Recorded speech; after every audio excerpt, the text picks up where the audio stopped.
administration is proposing a concrete mechanism to return the global critical minerals market to a healthier, more competitive state. U.S. Vice President J.D. Vance on Wednesday unveiled plans for a preferential trade bloc with allies aimed at boosting access to critical minerals in a bid to loosen China's grip on the market. We will establish reference prices for critical minerals at each stage of production, pricing that reflects real-world fair market value. And for members of the preferential zone, these reference prices will operate as a floor, maintained through adjustable tariffs to uphold pricing integrity. We want to eliminate that problem of people flooding into our markets with cheap critical minerals to undercut our domestic manufacturers. Secretary of State Marco Rubio said 55 countries attended the talks in Washington.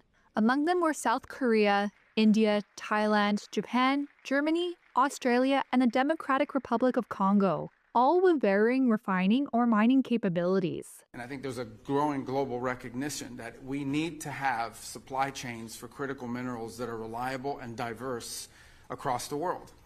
Some countries have a number of critical minerals that they have available to them in terms of mining, but just haven't been able to do it because a foreign competitor will come in, they'll gut the price, they'll undercut it through state subsidies and unfair practices, and so it becomes economically unviable to be able to explore for critical minerals. The plan comes as the U.S. escalates its efforts to loosen China's chokehold on the processing of materials that are crucial to advanced manufacturing.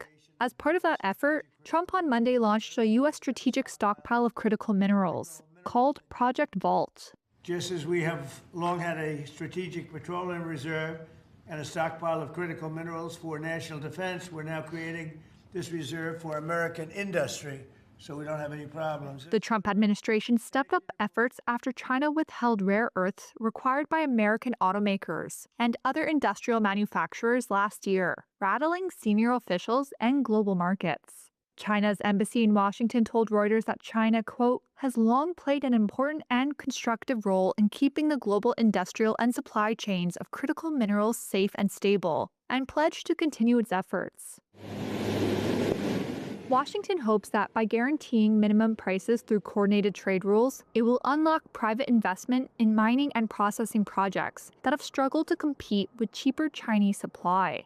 That approach could reshape global supply chains for materials essential to electric vehicles, semiconductors, and defense systems, while raising costs for manufacturers in the short term and escalating trade tensions with China. Shares of mineral companies fell on Wednesday after news of the trade bloc.